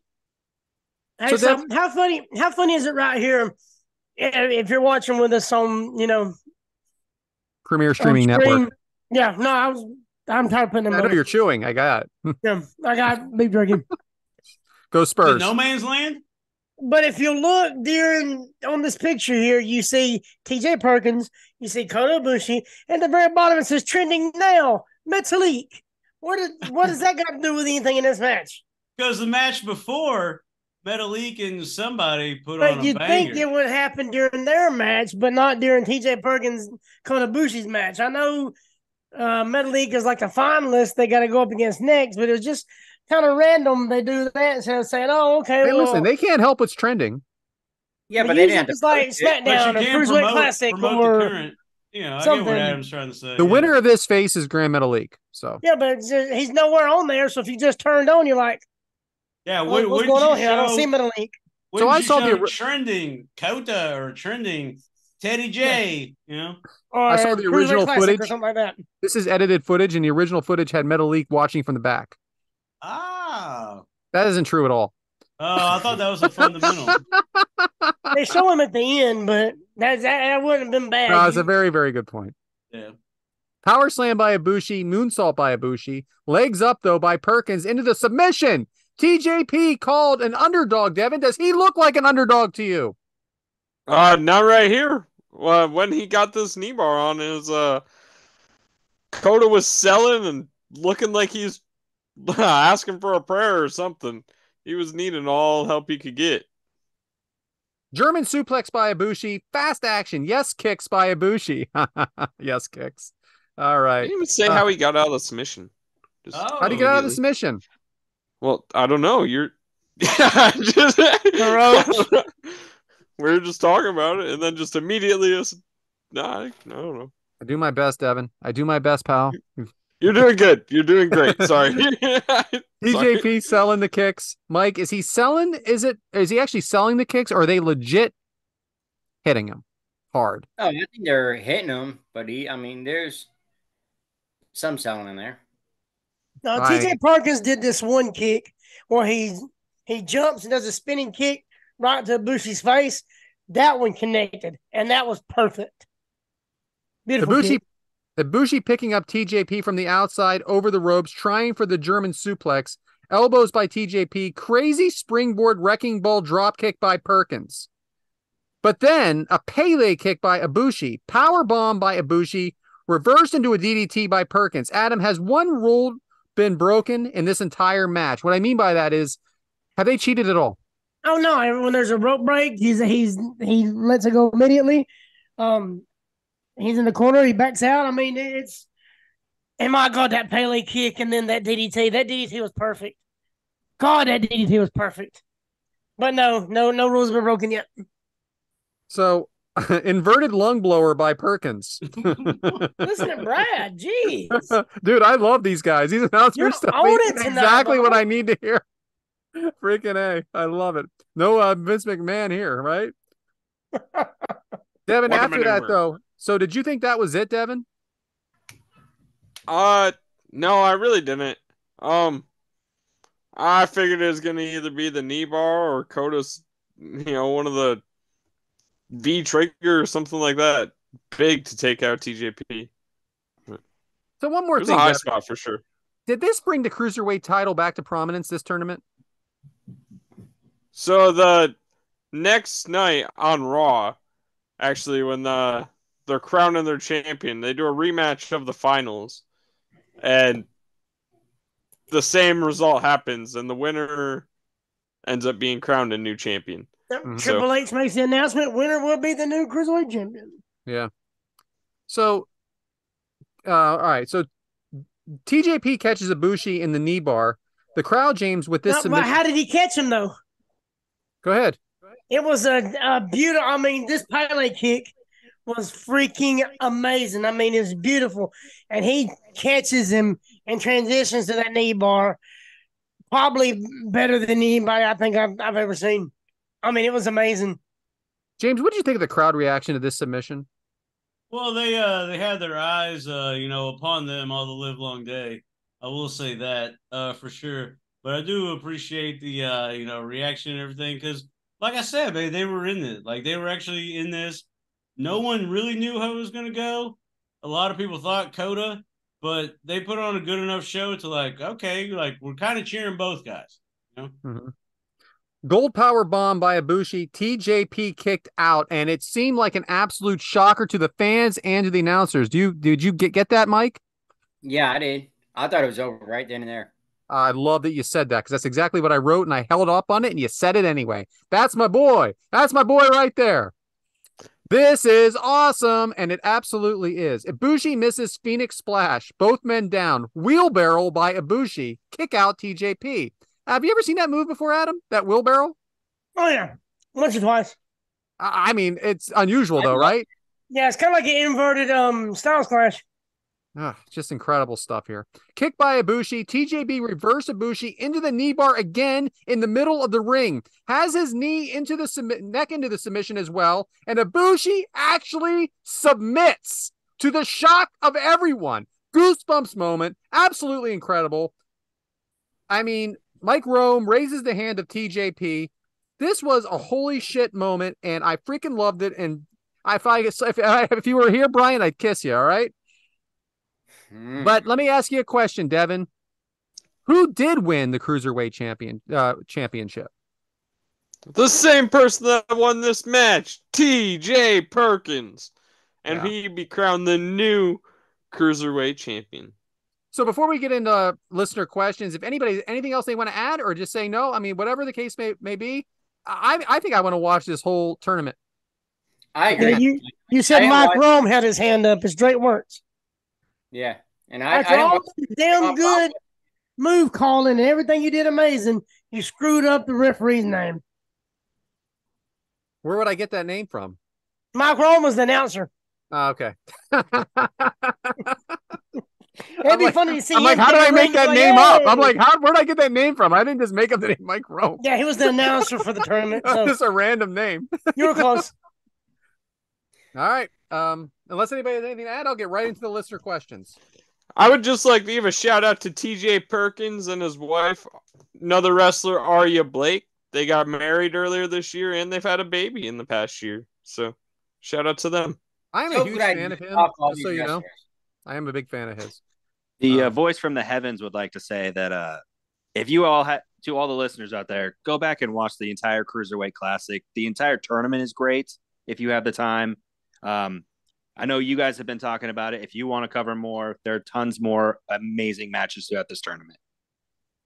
Just relax, pal. Okay. Are we now going to talk about the interview TJ Perkins had right after the match with Charlie? Hey, Adam, it's your show. I'm just watching it right now. Go ahead. No, I mean, listen, it is what it is. It was a great moment, but he wasn't the winner yet. So of the whole thing, you know what I mean? Go ahead, It's James. all right. Charlie's still talking to him though. Hey, you notice how Devyn brought up, like, oh, they're about to have kids and stuff like that? Crazy, right? Devyn's first kid's gonna be named TJP Dowling or Briggs. Briggs Dowling. No, it is not. Briggs Dowling. It's gonna be Guevara. The middle name will be Briggs Dowling hyphenated. The last name will be Guevara. Mellow. So Josh Fields wants to know, the Cruiserweight Classic featured a lot of names that are household names now. Was there anyone in that tournament that you were surprised that became really popular? So we were surprised they became popular. So let me ask you. So I didn't know a lot of these names at the time. Like I didn't know Zack Sabre Jr. at the time. Look at him now. Go team. Go ahead, Devyn. This is your question, pal. And this is maybe Adam's too. Let Adam start. Adam, you can start. Well, I like the fact that Tajiri was in the tournament, man. There you go. Very good. Nice. And one guy that I'm kind of on is Noam Dar. I mean, I know he's. I love him. I don't know how I feel about him yet. I love him. I mean, he's a good wrestler and everything. I don't know. One of my all-time favorites was in this tournament, actually, is Brian Kendrick. He was good. But one of the most underrated guys, I think, is Tony Nese. Tony Nese is such a damn good athlete, man. And shout out Rick Swann was in this too. I like seeing Rick Swann. Oh yeah, Met Rick him once. Swann's badass. Mike, you have anybody? There's a bunch of good names in here. Yeah, I'm gonna go with like Rick Swann and what Adam said. I don't know who's all in it. So I have an answer to the second part of the question. Also, was there anyone in the tournament that you were really impressed with that never really took off? Now, I'm not going to say he didn't take off, but TJP, it didn't go the exact way we needed it to, did it? Like, he's still on the indies now. I know he's in MLW. Now, I think. Where is he? That's what I mean. Like, it didn't last for him in the WWE, obviously. So I'm really surprised with that because he seems like he's good. What's that? You think he would make it today? Yeah, he's still around. He's still wrestling. In WWE. Yes. Or even AEW. Yes. I mean, definitely AEW. He was an Impact. He had an hour-long match with Josh Alexander. It was like an hour-long match with no crowd, by the way. You're right. And former X Division champion. Yeah, former X Division champion. When he was coming up, it wasn't that time. I guess not. Even though they were doing this tournament, I mean. Right. But look where all of them are. Look where that tournament really went. Where's that belt right now? So I feel like if this was a once-a-year thing, though, it could be completely different than bringing it back. Another name is Drew Gulak. Drew Gulak, awesome. Philadelphia boy. No fly zone. Big catch. Big coach. Coach coaches a lot of WWE wrestlers as well. Actually, just sold a card with someone that he knew. Like had a picture of him on his phone. I'm like, what's up? Yeah, I know who he is. Of course I do, right? Yeah, we're the same height. Anybody have anything else to add before I go on to the next question? No, I'm good. Okay. The Bollywood brothers was in this tournament too. The Bollywood. Yeah, please. Okay, that was a long time. Before Kota Ibushi came out to the ring, you could see Funaki and Michael Nakazawa standing backstage with him. I thought that was cool. Very good. Thanks, so Ben Bryant. Ben Jones wants to know, should the Nasty Boys be in the Hall of Fame, and what was their best match and angle? Yeah, I think they should be in the Hall of Fame. If the Bushwhackers are in there, why can't Nasty Boys be in there? Right. They should be in the Hall of Fame for sure. What's their best angle? I don't know. But I don't remember right now, but well, here's the thing: they did have a. I was watching. The whole thing they did with the Steiners. They had a concession stand brawl with Harlem Heat, I think, one time. I think we covered. Maybe we covered that. I don't know. But yeah, they had whatever. They had a badass tag match against Cactus Jack and Mikey Whipwreck. Okay. See? Hall of Fame. Michael Gallagher wants to know, how do you feel about tournaments in pro wrestling? I like them. Even though kind of most time you kind of know who's gonna win. Like you know who's gonna be at least two. I think I get excited for them, and I don't know if they always play out the way I want them to. I think I'm more excited about the tournament than I am about the actual when I'm watching it. Does that make sense? Like, because there is not a lot of story sometimes inside of them, even though there isn't or isn't. But I like the idea of a tournament. I just don't always maybe like it as much when I actually watch it. I want to like it. But usually when you do it, like it's not the person you think is gonna win or that deserves it is gonna win. Did you know Stone Cold was going to win King of the Ring? No. No, I didn't know that. So going back to the Nasty Boys, they had a great match against the Midnight Rockers, Marty Jannetty, Shawn Michaels, back in the day. Yeah. Dynamite drop in. Spirit of June. No, hey, don't skip me on this question. I'm not skipping anybody. So the tournament aspect of it, I do think it's good if you do it right. But here's the thing: the fans are not going to go there to see like quarterfinals and all that shit like that. So if you do the finals at a pay-per-view, obviously that's going to be the most interest. But it's kind of like a dry tease to have like, oh, the semifinals of this match is not on Raw because it's really not the finals. That being said, it worked out for Stone Cold, worked out for everybody, King of the Ring. Well, not everybody, but a lot of them. But is the Royal Rumble, I know it's like random entrance, but kind of a tournament in one match, right? I 100% agree with you on that. I agree with that. Again, it's something I'm more excited for that it's going to happen than it's way more exciting for sure because it's one event. But if you spread it out, then let's say, oh man, I got tickets to this like Raw, and then it's like, you know, an opening match for the King of the Ring, and it's like, how am I going to get excited for this? Right. I mean, you would maybe if it's a good match, but the real excitement's going to be the, you know, semifinals and finals type thing. I don't know. I like this NXT breakout. It's hard to book excitement for the beginning of the tournament, but the end of the tournament is going to be intriguing. Like, so it's kind of a weird thing. I hear what you're saying. I'll tell you what's a very interesting tournament is the NXT breakout tournament because you really don't know who's going to win that. Yeah, because you don't know anybody yet. That's an interesting. I like what you're saying, Mike. Though that you don't know who's going to win. If you don't, let's say you don't introduce a bracket just yet, but you have like I guess it'd be called qualifying matches or something. That would be a little more exciting than being like, oh, this is like round 7, so and so versus so and so. Okay, cool, whatever. You know, I still got to wait all these matches for it to get exciting. But if you have it like a qualifying type thing, then I think you can make it exciting. But just knowing, oh, there's a field of 16 people and I'm watching a first round match at a show I paid money to go to, like, I mean, you're going to cheer the match, but in the big scheme of things, who cares, you know? I got you. So have the final 3 matches at one pay-per-view, like the King of the Ring when they did it back then? I really enjoy a one-day pay-per-view. One day. You burn it out, though. One-day pay-per-view. 3 entrances, 3 separate matches. Don't have 6 people. Have it shorter. Have 8 people in it. So there's only 3 rounds of it. Yeah. They also had a good match for Legion of Doom. Have, SmackDown and Raw, and then the winners face, you know, I don't know, and then the finals at the pay-per-view. Yeah. We have totally be opinions. I love tournaments, though. I do. I get excited for them, is sure. All right, one more question for Mike Gallagher again. What is your guys' favorite type of tag match? A nice brawl or a scientific classic? No question. Scientific classic. Oh, yeah. I think the brawls are dumb. I do, too. Give me a New Age Outlaws match any day.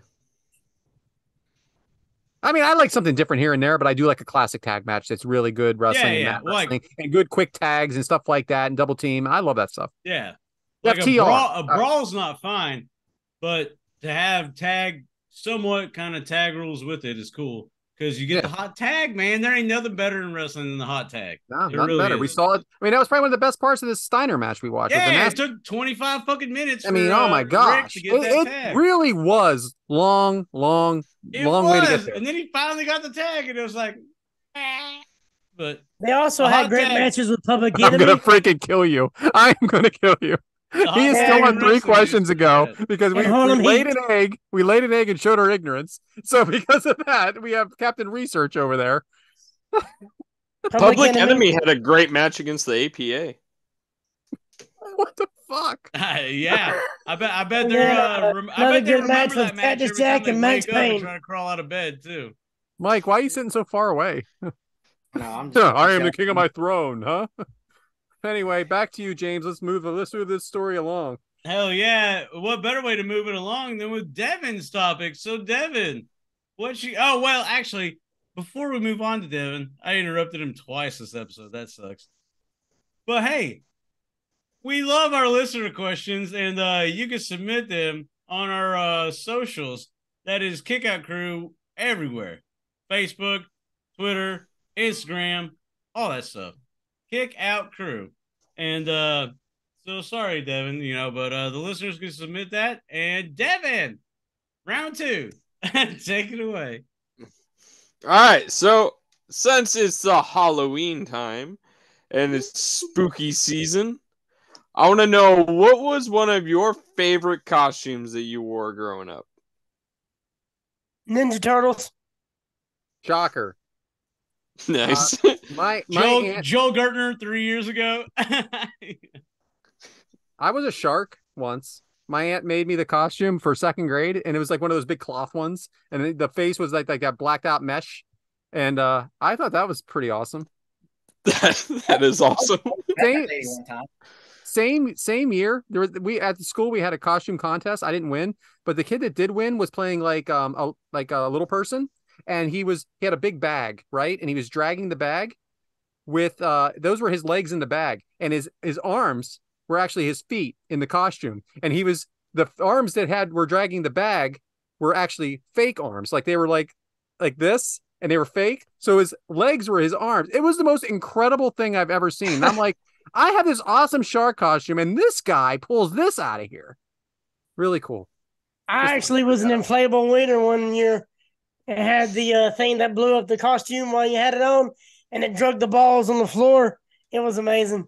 Yeah. Wow. I think James is putting his costume on. If anybody else doesn't believe that, I believe it. What'd you say you went as, Mike? An old lady, old fat lady. We didn't ask where you worked. We asked what you did for Halloween. Boom. Roasted. What about you, Devyn? I went as a lady one year. I was a hippie chick, so that was fun. I went as a big gorilla. My mom had this like $300 gorilla costume that she ran in for the weekend, and I was just like, let me steal this for Halloween real quick. Cool. And then one year, my favorite costume of all time in 4th grade, I went as an American Badass Undertaker. Nice. With full arm sleeve tattoos and everything. James will appreciate this. In my fraternity house, we had a Halloween party one year, and a guy covered himself in whipped cream naked and went as sperm. And I'm telling you, he was naked. And as soon as it started melting, he got out of there. Yeah, because it was probably cold in there, wasn't it? Yeah, definitely cold in October in Erie, Pennsylvania. It's cold, ladies. The basement. It's cold. You probably didn't think that one through. My favorite Halloween costume is like to be part of a podcast, behind the scenes and pick 2 matches and just talk from the heavens the whole time. That's my favorite costume. Just to not be on camera, but make us suffer through what you picked for us to be on camera. Boom. Yeah. That's my favorite. And hey, stop that shit. I should go as Bryant for Halloween. I don't even know who the hell that is. Haven't seen him. But we Tyler? will see us at Luke Davis in the Chacos Hall of Fame next year. Everybody answer? Thanks. Yeah. So. Wait on you, Brad. That was my spooky topic. No, it's fun, man. Back to you, James. Oh, well, we'll keep the haunts going with I can't do it. So, Brad, Lord knows this is probably going to be mildly popular because we all have some of them. But hey, here comes this new segment that I personally am excited for when I read the outline. Hot Takes with Brad. So, Brad, Do it, man. Let's do it. I love hot cakes. This can go one of two ways, right? Yeah, 45 minutes or 10. All right, so I'm going to make a little wrestling edition and maybe throw in a little other ones too. So these are hot takes, man. These are what people really like to fight about. Well, let's make it wrestling, where maybe not everybody wants to fight about it. But I heard the hot take, the F5 is a better finisher than the Stone Cold Stunner. That is bullshit, and you know you did it on purpose. That's horseshit. You fucking mother. Look at him laughing. You know you did it on purpose. Are you telling me that bullshit with the beer and him just throwing a guy in the air and a stunner is better than getting thrown over the top and slammed to the ground like freaking Brock Lesnar does? Are we He talking doesn't about slam him. He impact just or- throws him and lets him fly. I just said a better finisher. You're right. You could interpret it any way you want. Because the people's elbow is a finisher, and that's just an elbow. Yeah, I hear you. So what's your answer? A Stone Cold Stunner, man. The You Stunner's kidding me? a whole You lot better. take the Stunner, you're done. It ain't Roman Reigns taking 3 of them kicking out. You take Stunner, pin. Are you telling me The Rock never kicked out of the stunner? I said unless 3 you're times the in a Rock, WrestleMania? dickhead, well, let me finish. Unless you're The Rock, you know. Stunner, here's the Or thing. the Undertaker. Stunner's so good when Stone Cold does it. That's why Kevin Owens, y'all's boy, gets to do it. And yeah, he ain't finished nobody. Ain't that crazy? Yeah, go smack down your ass over here. Split up Exactly why the F5 is better. Because F5 is Kevin better, Owens right? can't even finish anyone with a stunner. Well, neither can Brock Lesnar. Exactly. Hell, I saw Roman Reigns for 5 fucking WrestleManias. Kick How out many of times F5. did Cody kick out of the F5? Yeah, and he didn't say the Kevin Owens stunner. He said the Stone Cold stunner. And I love that this was an actual hot take because I didn't know how this was going to go. All Yeah. right. F5 So everybody, is better. all right. So hot take: Hulk Hogan is a bigger star than The Rock. No, Like, are you serious? no. I'm just reading the hot take. In which, I thought you just in which joking. field? Hollywood or wrestling? I just have to read it. You guys can interpret it any way you want. The Rock's I agree. better in every aspect. I agree. I think if you have a picture of Hogan and a picture of Rock, and so Is Rock a anybody- game changer? That is a nowism thing. Just because people know Dwayne I more said now. anybody. You can go to an older person, you can go to a younger person, and you can say pick one. I guarantee they pick the Rock. And that's not true. Because the Hulk people Hogan was bigger than life. people boo Hogan now, but I'm just saying back. Doesn't mean they don't know who he is. Well, Yeah, exactly. he was bigger than life because of the way they pushed him. They didn't even have to push Rock. And The Rock was only around for 6 years in the wrestling business. Hogan was around for 6 years, 20 my something. freaking ass. He only wrestled about 6 or 7 years on And then he WWE. came back. And he I need was- a fact check. I need a fact check, Bryant. Yeah, Bryant. What are his active years like? 90 what? 96. What do you think, to Devyn? like 04 or 02, 3, 4, and And it then was like, came back and then left and then came back and then left. yeah. Does when he The comes Rock back- have a beat shop?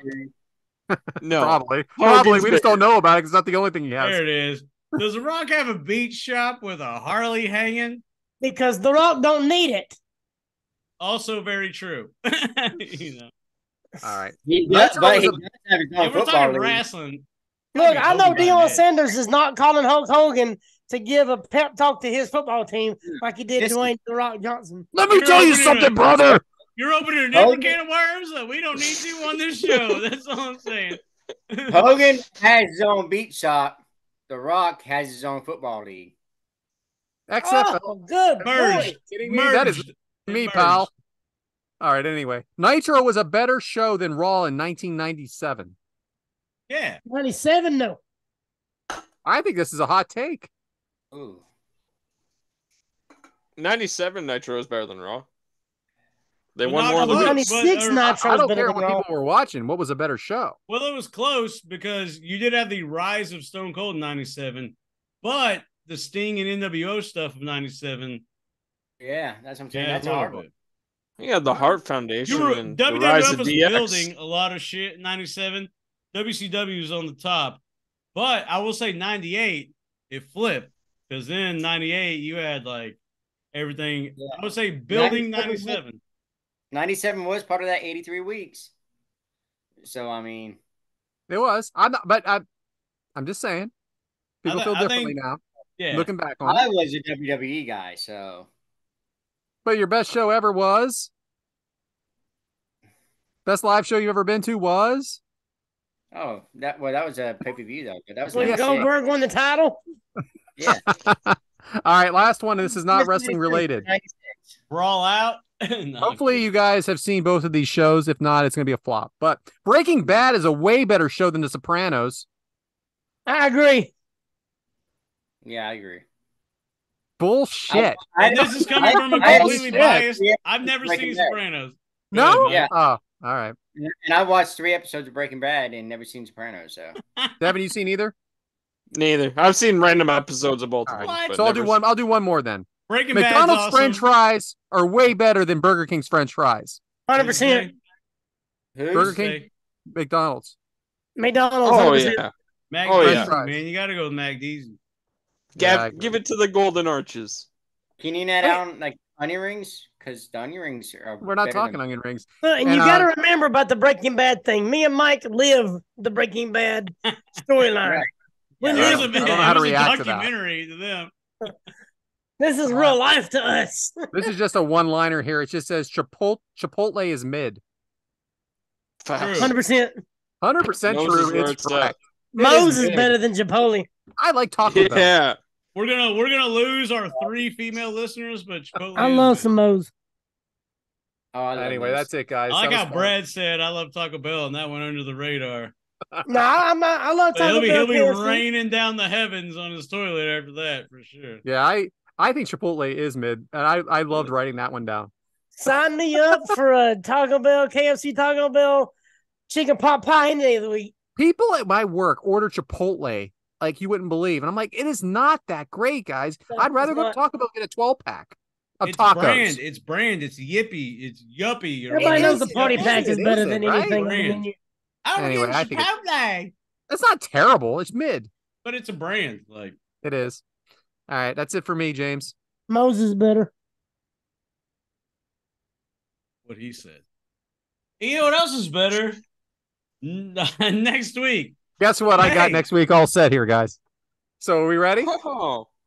So because we kind of half-assed the Halloween thing, I know it's going to be 2 days after Halloween, but we're going to have one more Halloween match. And also for Adam, we're going to have one more exceptional technical match.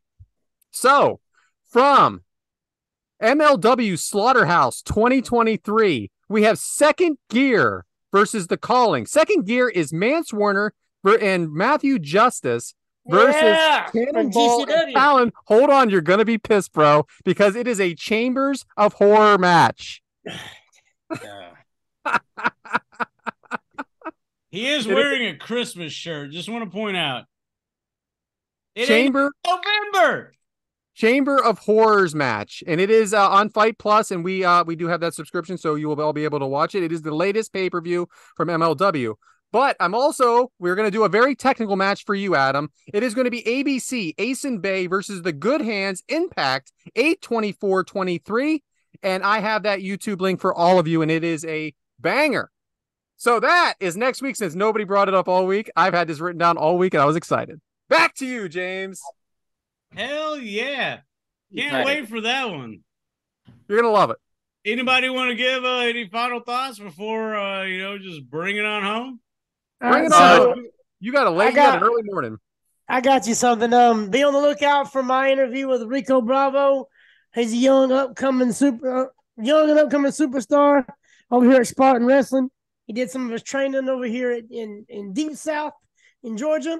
He's a Georgia boy, but he moved here to town to do some wrestling here.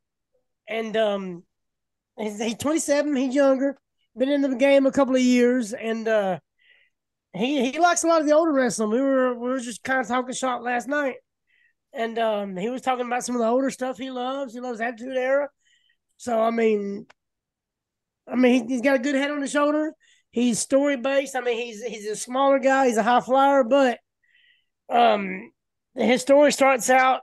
He bumps into Neil Pruitt, the producer from WCW back in the day. Just randomly at somewhere he went to, you have to listen to get all the details, but he's just like, hey, I love wrestling. How do I get started? And he sent him to Nick Patrick, Deep South, and the story goes from there. So it's actually an interesting interview. It's about 45 minutes long. So be on the lookout for that if it ain't out already. Oh, yeah. By the time this post, it will be out. But for sure, if you're just not hearing about it as this post, might as well check it out, you know? Well, that being said, is it time for the fastest 2 minutes? Absolutely. All right, here it is. Real Number quick, one. I looked it up. Real quick, Daisy Kill and Talos are the U.S. Tag Champs for the NWA. Fuck Oh, wow. yeah, dude. That was a hanger. That That was a hanger. I had my finger up here for a minute and a half trying to wait it my time. Look, they also had a good match against the Bushwhackers. It was Nasty Boys and Bushwhackers. They were pretty good. I'm glad you guys took the opportune time to especially make it relevant since we've been not talking about it for like 45 minutes and to all of a sudden bring it up. Best part. But hey, it's your show, you know? That being said, number one, want to remind everybody, please, please, please, hashtag promote. I don't know how you need to do it. Wrestlers, Season 2, New South Wrestling. Let's fucking do it. Why not? Why not? If enough of us post about it, it'll gain some traction and you never fucking know what's going to happen. Number two, do you want to, what's the best way to represent your show? Well, it's with some t-shirts. This is with some merch. That is angrylemonade.net. Search for Kickout Crew and you will find us. You know why you will find us? Because, hey, it's your merch on your show. Number 3, I hinted at it at the beginning of the episode.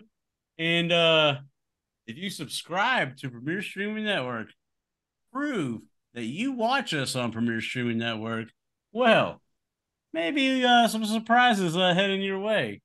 I don't know. But the more the merrier, right?